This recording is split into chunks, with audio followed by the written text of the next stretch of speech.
ጎሜ መልኬ ከአርማጭሆ የተነቃነቀውን የገበሬ ጦር እየመሩ የተዘጋውን ኬላ በጥይት በርግደው ወደ ጎንደር ገቡ። ቡልኮ ደርሰዋል።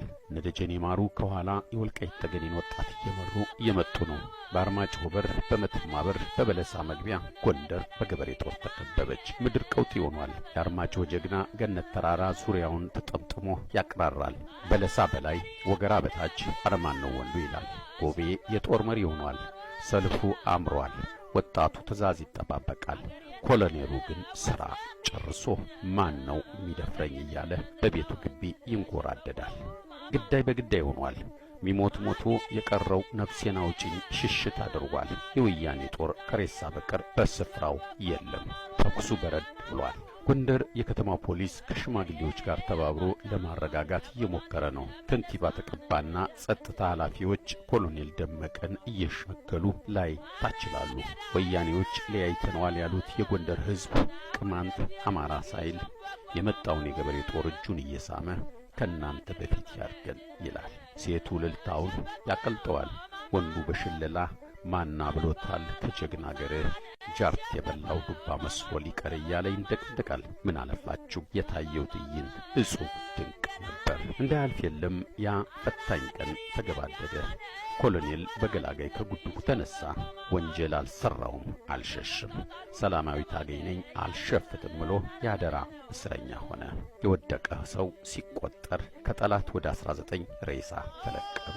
ከኛ ወገን አቶ ሲሳይ ታከለና ጀግናው ሰጠኝ ባብል መሰዋታቸው ተሰማ። ከባድ ሐዘን ሆነ። በመላው ጎንደር ታላቅ ቁጣ ተቀሰቀሰ። ፉከራው፣ ቀረርቶው፣ ሽለላውና ጥይቱ እንደ ጉድ ሲወርዱ ውሎ ከቆላው ከደጋው ጀግና በየአይነቱ ተሰብስቦ በጀግንነት የወደቁትን በክብር ሸኛቸው። ቅማንትና አማራ ባንድ ምሽግ ከጠላቱ ጋር ተናንቆ አብሮ እንደሚዋደቅ አስመሰከረ። በዚች ቀን የአማራ ተጋድሎ ጎንደር ላይ ፈነዳ። የአርማጭሆ፣ የበለሳ፣ የወገራና የደንቢያ ጀግና ወደ ቤቱ ላይ መለስ ተማማለ። በህወሓት የተወሰደውን ህገወጥ እርምጃ በማውገዝ መሬት አንቀጥቅጥ ሰላማዊ ሰልፍ ጎንደር ላይ ተደረገ። ወጣት ንግሥት ይርጋ አማራ ህዝብ አሸባሪ አይደለም በማለት በአደባባይ አወጀች። ንግሥቷ እንደ ፀሐይ ደምቃ እንደ ራስ ዳሽን ተራራ ገዝፋ ዋለች። የአማራ ህዝብ ያሰማው የተቀናጀ ድምፅና ጠንከር ያለ ቁጣ በመንግስት ላይ ሽብር ለቀቀበት። የኦሮሞ ደም የኛ ደም ነው የሚለው ዘመን ተሻጋሪ መፈክር በዓለም ሁሉ አስተጋባ። ኢትዮጵያዊ የተባለ ሁሉ በደስታ ፈነደቀ። ጎንደር የነገስታት አገር፣ ታላቁ ህዝብ ተነስቷልና የወያኔ ግብዓተ መሬት እንደቀረበ በመላው ኢትዮጵያ ተነገረ።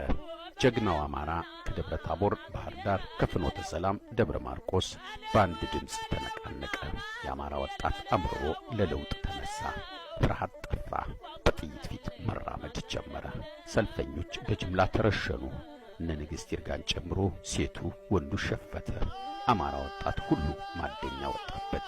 ቄስ መነኩሴ ሳይቀር ብዙዎች ታሰሩ።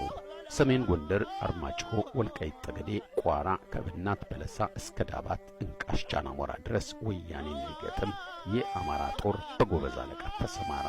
እነ ጎቤ መልኬ፣ ነደጀኔ ማሩ፣ መሳፍንትና ረጋ ወጣቱን ይዘው በወራሪው ወያኔ ላይ ጦርነት ከፈቱ።